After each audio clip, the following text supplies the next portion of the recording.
El poeta romántico Gustavo Adolfo Bécquer llamó a esta cruz la Cruz Negra. Es una cruz de término, en Aragón también llamada cruz de suelo. En el medievo este tipo de elementos señalaban al visitante que se encontraba ante un lugar sagrado. Y esta Cruz Negra anuncia uno de los monasterios cistercienses más bellos y mejor conservados de Aragón. Hoy, en Reino y Corona, os invitamos a conocer el monasterio de Santa María de Veruela. Bienvenidos.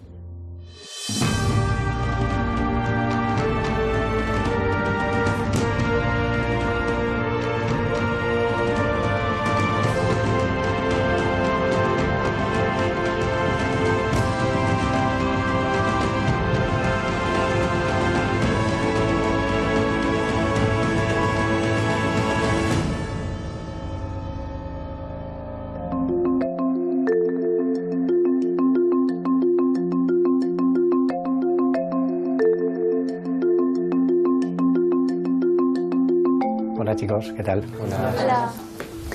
Bueno, hemos explicado varias veces la importancia que los monasterios y las órdenes religiosas tenían en el reino y en la corona de Aragón. Pero hoy en concreto nos vamos a fijar en una orden que tiene su origen en la fundación de la abadía del Císter. ¿Sabéis cómo se llama esta orden? ¿La orden cisterciense? Correcto. Una orden que fue muy importante en la historia religiosa, especialmente en la historia del siglo XII. ¿Sabéis cuál fue el origen de esta orden y por qué se extendió tan rápidamente por Europa? Surgió para devolver la religiosidad a los monasterios. No vas mal encaminado, porque la fundación de esta orden se enmarca dentro de un proceso de reforma religiosa del cristianismo, que lo que pretendía era devolver la austeridad y la dedicación plena a Dios que se había ido perdiendo en las ricas abadías benedictinas de la época. ¿Y vosotros sabéis qué es lo que había ocurrido para llegar a esta situación? Que en el siglo VI hubo un santo llamado San Benito que promulgó unas normas para guiar a los monasterios, pero se fueron perdiendo. Correcto. Es decir, que estas normas se habían ido devaluando, de manera que los monjes, en lugar de vivir en la pobreza, en la sencillez, cada vez vivían de una forma más ostentosa, cada vez vivían más en la riqueza. Pero llegó un momento en que un grupo de monjes decidió que esto no podía seguir así. Y entonces, ¿qué es lo que ocurrió? Que cambiaron su manera de pensar. ¿Y sabéis qué es esto del ascetismo? Es la abstinencia de todo. Más o menos. Lo que hicieron estos monjes fue que buscaron esta idea, este concepto, que de lo que se trata es de alcanzar la plenitud, renunciando a todo lo que son los bienes materiales y los placeres terrenales. Y de esta manera ellos fundaron su primer monasterio, su primera abadía en la Borgoña francesa, en una zona que se llama Citeaux y que da nombre al Císter. Y a final del siglo XIII ya había más de 700 monasterios de esta orden repartidos por toda Europa, porque la idea había cuajado. Algunos de estos monasterios estaban en la corona de Aragón y uno de ellos, que seguro que conocéis, es el monasterio de Santa María de Veruela.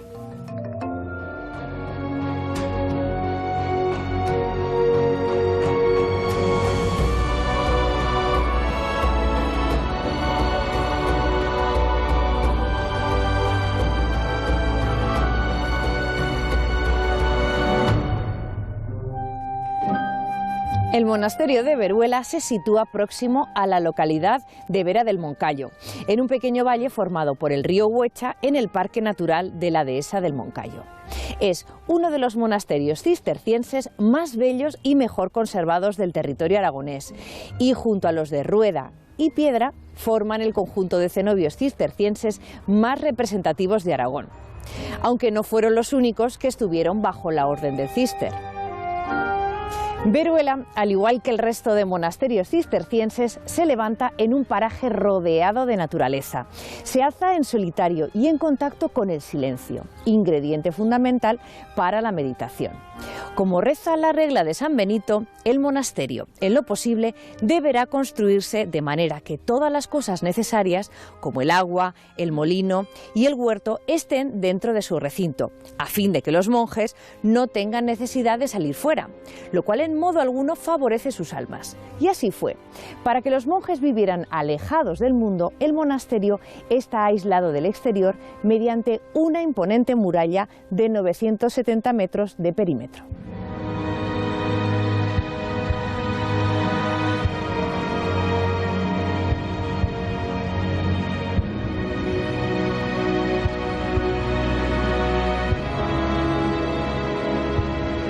El monasterio tiene dos puertas de acceso, una grande para carruajes y otra menor para viandantes. Bajo este torreón, que daba acceso al recinto, vivía el portero. Tenía que ser un monje viejo y prudente que supiera coger los recados y dar las respuestas, y que por su edad no gustase de andar de un lado para otro. La portería también albergaba una pequeña capilla y la celda del portero, que pasaba toda la jornada aquí para atender al forastero. Además, por si acaso, vigilando la entrada, hay una imagen pétrea del cisterciense más célebre, San Bernardo, a quien la orden le debe el notable impulso que conoció en la primera mitad del siglo XII. El monasterio de Veruela es la primera fundación que la Orden del Císter establece en la Corona de Aragón. La Orden del Císter pretende difundir nuevos valores de pobreza y humildad que se reflejan en su construcción y sufre una rápida expansión en la segunda mitad del siglo XII, ligada fundamentalmente a la repoblación del territorio tras la Reconquista cristiana. Veruela tiene un papel fundamental en la repoblación de esta comarca tras la reconquista de Tarazona en 1118. Fundado en 1145, su construcción se alarga a 200 años. A lo largo de 700 años, el edificio sufre importantes transformaciones, siempre bajo la presencia cisterciense, y queda definitivamente abandonado en 1835 con la desamortización de Mendizábal. Una junta de conservación formada por gentes de Tarazona y Borja frenan su ruina, convirtiendo el edificio en una hospedería en la que se alojaban personajes ilustres, entre los más conocidos los hermanos Becker. Entre 1877 y 1975 el edificio va a ser habitado por la Compañía de Jesús y en este periodo de tiempo se va a nombrar Monumento Nacional. Definitivamente en 1976 va a ser gestionado por Diputación Provincial de Zaragoza.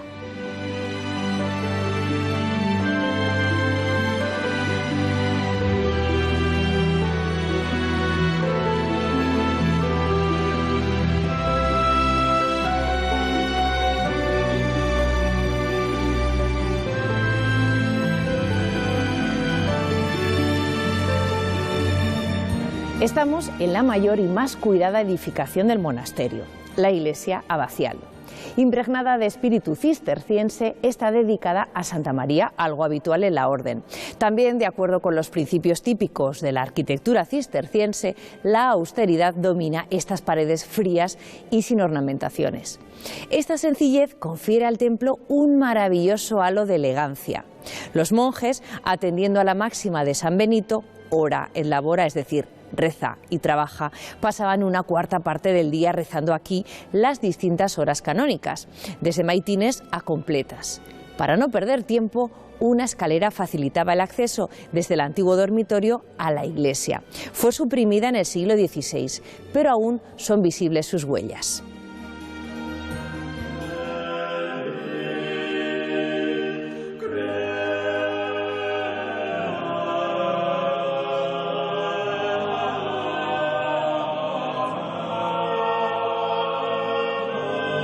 Pero el eje sobre el que giraba el monasterio y la vida de los monjes era este claustro. Los monjes cistercienses veían aquí el eje del universo, un lugar de oración, el cielo en la tierra, la fuente de la sabiduría y la gracia. Su forma cuadrada no es casualidad. Los monjes veían en esta figura geométrica la rotunda redondez de la perfección del espíritu, nada menos. En el claustro del monasterio de Veruela nada es meramente decorativo, todo tiene un porqué y una segunda lectura. Incluso su orientación hacia el sur fue realizada pensando en aprovechar la luz del día, en función de las tareas que los monjes debían realizar a lo largo de la jornada.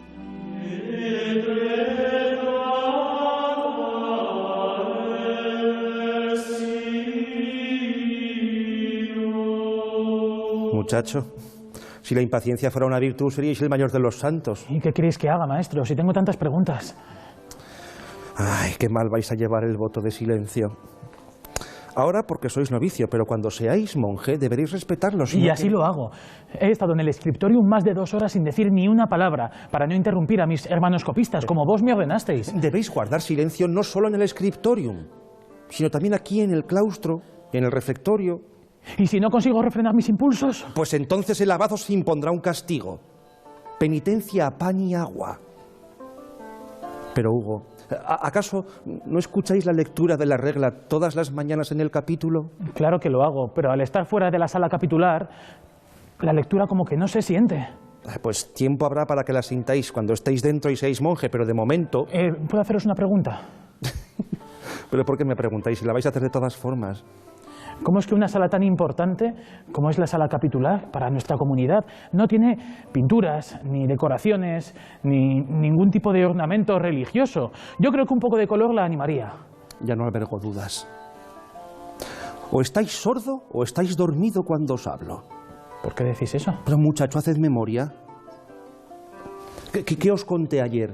No sé a qué os referís. La carta. Ah, os referís a la carta que Bernardo de Claraval le envió al abad Guillermo. Bueno, todavía no está todo perdido.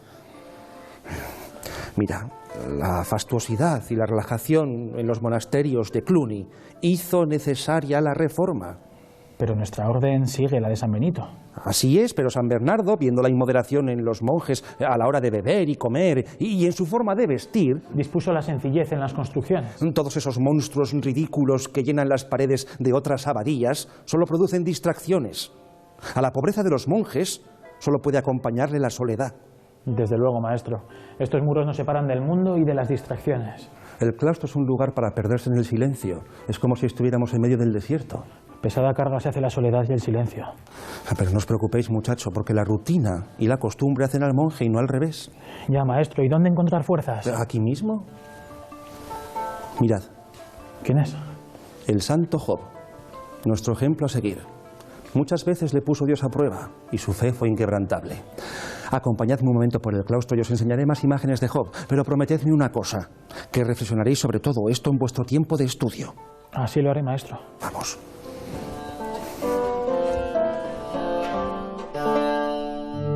En el claustro gótico de Veruela tenemos representadas en sus ménsulas a lo largo de sus muros todas las figuras del llamado libro de Job del Antiguo Testamento.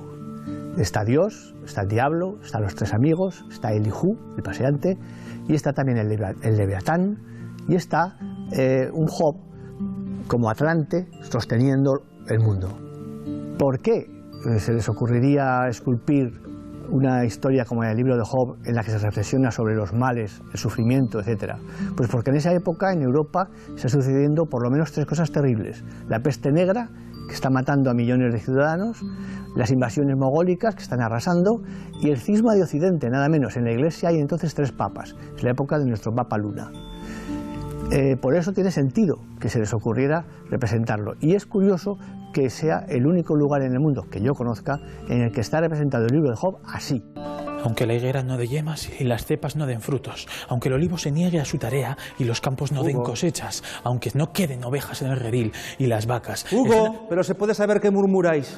¿Qué susto me habéis dado, maestro? Pero, ¿qué estáis haciendo aquí a estas horas? En lo que vos me ordenasteis, estoy reflexionando sobre las Sagradas Escrituras. ¿Y no te has dado cuenta que te has quedado solo? Se me ha ido el santo al cielo. Ah, nunca mejor dicho.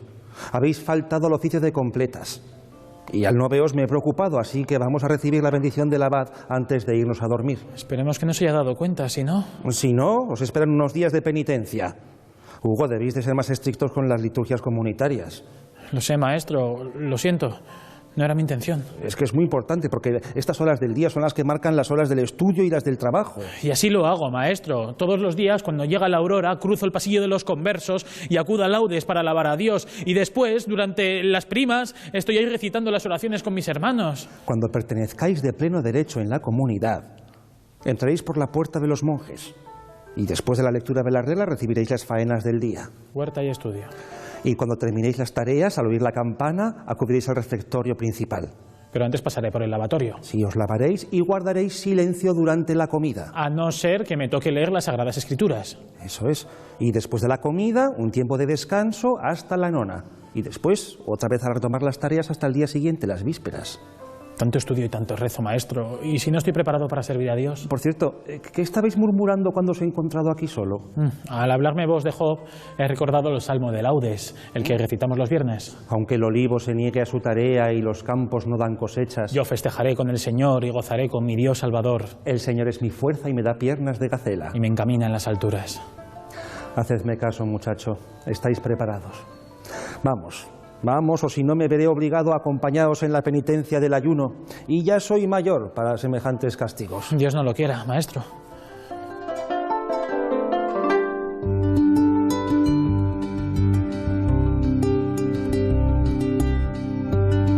Hola.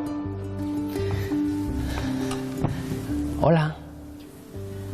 Ay, hola, es que, perdona, pero estaba aquí atascada con Almanzor y el Reino de Aragón y los monasterios. Bueno, todo eso, que seguro que cae en el examen. Bueno, ¿y qué dudas tienes? Pues a ver... Vale. Los monasterios, además de ser centros espirituales, organizaban los valles. Cada uno tenía un monasterio y alrededor de estos se organizaba la vida de sus gentes, que trabajaban las tierras pero también se beneficiaban de ellas. Bien, pues cuando comenzó a formarse el Reino de Aragón, hubo un importante auge de estos monasterios, sobre todo en el Condado de Aragón, Ribagorza y Sobrarbe, ¿vale? Vale. Pues es llegar a Almanzor y me atasco. Bueno, en eso yo te puedo ayudar. En las guerras de la Reconquista cristiana, todos esos monasterios de los que hablas sufrieron el ataque del temible militar y político andalusí Almanzor. ¿Y cómo la lió el tal Almanzor este? Un montón de monasterios derruidos, poblaciones enteras que tuvieron que huir. Menos mal que te encantan las batallitas, ¿eh? Ay, perdón, sigue. Vale, pero no tardó mucho tiempo en darse la vuelta a la tortilla. El califato cordobés se derrumbaba y el rey Sancho III de Pamplona defendió todos estos territorios y comenzó la reconstrucción de todos esos monasterios arrasados. Bueno, pues si fueron tan defendidos es que representaban un papel muy importante, ¿no? Pues claro que eran importantes, por eso de organizar la vida en los valles, como has dicho antes. Pero además, cuando los reyes aragoneses comienzan la reconquista, incluyen a los monasterios en una línea defensiva en la que también están castillos y fortalezas. Vamos, que los reyes aragoneses van cambiando sus funciones según el momento. Buah, pues lo voy a poner tal cual. Espero que no sea una creación literaria. Oye, si no te fías de mí, siempre te puedes recluir en el monasterio, que hay unas bibliotecas increíbles en las que puedes consultar cualquier cosa. Ya. Y a ver, ¿y qué ibas a hacer tú sin mí? ¿A quién le ibas a contar tus batallitas? ¿Quieres que te cuente otra batallita? A ver. Pues que el examen de mañana lo han suspendido.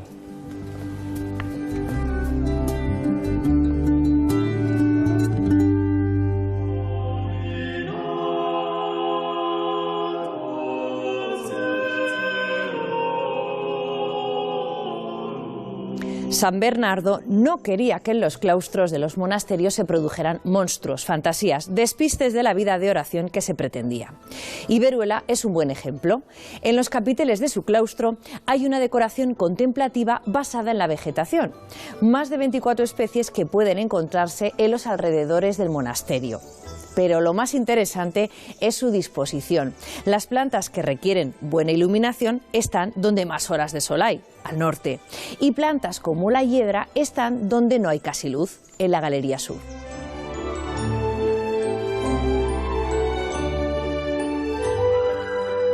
Este templete hexagonal de estilo gótico es el lavabo. Como se puede ver, hermosas figurillas esculpidas con mimo acompañaban la higiene de los monjes gracias a una fuente ubicada en el centro. Las expresivas caras de las gárgolas que decoran este templete merecen mención aparte. Parecen doloridas, como cumpliendo algún castigo. Incluso hay una que parece burlarse del visitante. Este singular lavabo se encuentra situado frente a la cocina y a la puerta del refectorio o comedor y permitía a los monjes asearse tras las labores de la huerta antes de sentarse a la mesa. La regla de San Benito también establecía normas a la hora de la comida. Los monjes deben servirse unos a los otros y ninguno será dispensado del oficio de la cocina a no ser por enfermedad, ya que así se hacen más méritos y se tiene más caridad.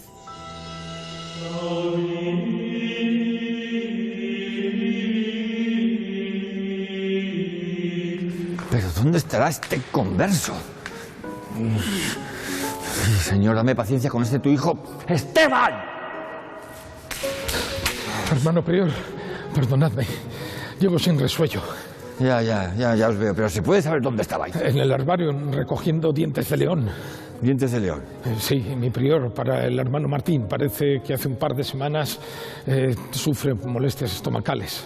Si fuera menos glotón no habría de importunaros a vos. Bien decís, que muchas son las tareas que tengo que atender. Ya, bueno, ¿esto qué son? ¿Berzas para la cena? Sí, una parte, pero todas no. Las hojas más grandes son para el hermano Anselmo. ¿Para la botica? Sí, para sus vendajes y emplastos. Parece ser que anda algún hermano constipado. Para esos males lo mejor es emplasto de mostaza. No hay remedio mejor. Esteban, ¿Habéis traído lo que os encargué? Aquí lo tengo, señor. Menta y eneldo. Muy bien, pues llevadlo al cocinero y decidle que aumente el aderezo en las raciones de los novicios. Así lo haré, pero ¿no resultará demasiado condimentado? Un mal menor que con un poco de agua se calma. Además, hay que cortar el mal de raíz. ¿El mal de raíz, mi prior? Ha llegado a oídos del abad que por lo visto hay un exceso de flatulencias en el dormitorio de los novicios. Pero eso será cosa de la digestión. Bueno, en todo caso, hay que ponerle fin. Ya se sabe que estos males traen un exceso de deseo. Pero la libido es cosa de muchachos, no de gases. O sea, vais a venir vos a decirnos cómo se dirige este monasterio. Os recuerdo que sois un converso. Trabajar y obedecer es vuestro cometido. Así lo prometí al jurar mis votos. Pero decidme, ¿las hojas de vid y de higuera para qué las necesitáis? De eso ha dado orden el abad Sancho. Son para los escultores del claustro. ¿Los escultores? El abad ha empleado una buena suma en rehacer la obra y quiere decorarla con plantas y hojas de la vega. Buena falta nos hacía, pero ¿qué pinto yo en todo esto?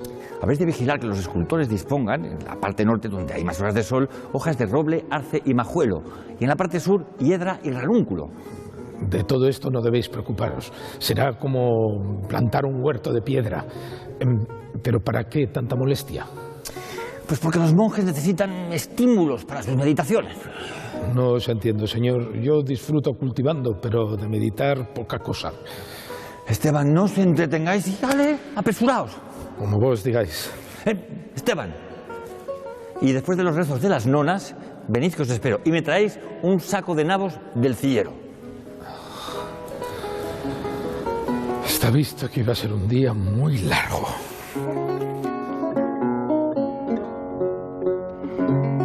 En este claustro gótico de Veruela vemos representadas hasta 24 especies vegetales. Unas son arbóreas, como la encina, el laurel, el quejigo, el granado, y otras son plantas herbóreas, como el diente de león, la sardonia, la brionia, etc.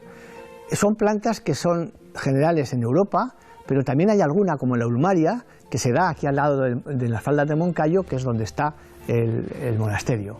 La importancia de estas plantas es triple. Por un lado están las plantas de la alimentación, por otro lado las de la farmacia, y por otro lado hay una muy especial que le importa mucho al cister, que es el lúpulo para hacer la cerveza dulce. Hay otra cuestión importante, y es que estas plantas están esculpidas con tal naturalismo que las podemos identificar exactamente como las identificaríamos fuera. Y además es la organización en el espacio. Están dispuestas de tal manera que la luz les dé. Por ejemplo, la hiedra está en un lugar donde nunca le da la luz, la vid donde siempre le da la luz. Eso es una disposición como si fuera un verdadero huerto. Por eso yo le llamo el huerto de piedra. Aquí traigo vuestro saco de nabos. Tomo nota. Dejadlo ahí en el suelo. Como vos ordenéis. ¿Alguna cosa más? Sentaos un momento. ¿Cuántos sacos nos faltan? ¿Sacos de qué? ¿De garbanzos, de nabos, de trigo? ¿Qué va a ser, Esteban? ¿De nabos? Unos 25 o 30 sacos. Pues es todo lo que ha dado de sí la cosecha. No, señor. Esta es solo la recolecta de las granjas de los hermanos Diego y Juan. No, ¿y el resto por qué no ha llegado todavía? Porque todavía no hemos pasado por el resto de las granjas a recoger los sacos. ¿Y a qué esperáis? Mañana cogéis una carreta y os vais a buscarlos. Como vos digáis. Pero hacemos todo cuanto podemos, mi prior. Sin embargo, cada vez somos menos hermanos conversos. ¿Qué me queréis decir, Esteban? Pues que bien podrían echarnos una mano los monjes. Cada cual a lo suyo. Yo no domino las letras, prior, pero en las lecturas de la orden en capítulo bien escucho... ¿Qué escucháis? Que San Benito decía que la ociosidad es enemiga del alma y que por ello los hermanos deben ocupar una parte de su tiempo en el trabajo manual. Y así debe ser. ¿Dónde queréis ir a parar?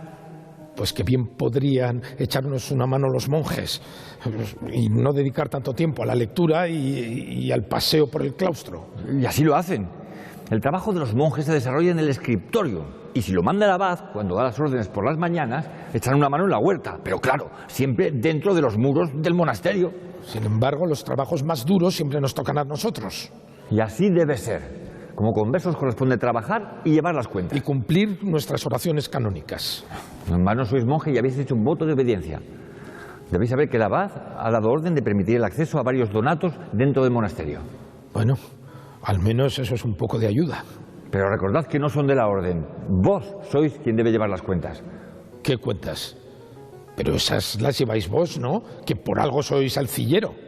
¿Pero qué cuentas va a ser, zoquete? Las cuentas de los sacos que vienen de las granjas.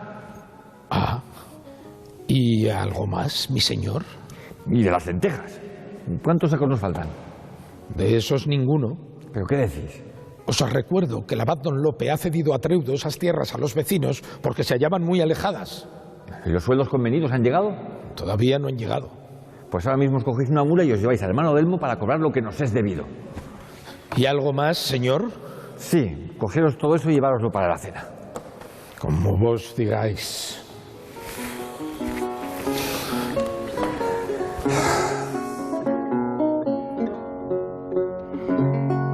El movimiento cisterciense es una de las principales contribuciones al proceso de reformas desarrolladas en el seno de la Iglesia Católica a finales del siglo XI. Frente a la situación de la arquitectura de la Orden de San Benito, exageradamente decorada, la reforma del Císter propone una arquitectura mucho más austera en lo formal y sobre todo unas estructuras de gran solidez y de gran calidad arquitectónica.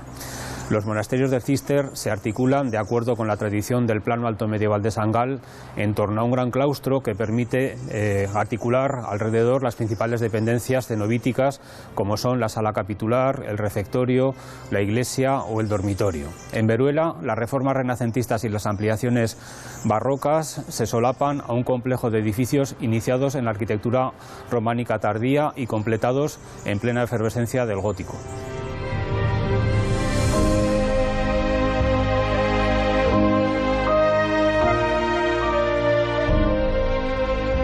Plantas, hojas, tallos, animales mitológicos, personajes bíblicos, bellas imágenes esculpidas en piedra e impregnadas de simbolismo religioso han sobrevivido a los siglos y al hombre, llevando a través del tiempo el mensaje con el que fueron creadas. El arte sacro de la Edad Media dejó diseminada esta rica iconografía religiosa por las paredes de numerosos monasterios de la Europa occidental y alcanza en el monasterio de Santa María de Veruela sus más bellas cotas artísticas. Un encuentro entre la fe y el arte, concebido como expresión de lo divino, cuyo mensaje sigue hoy suscitando más de una incógnita.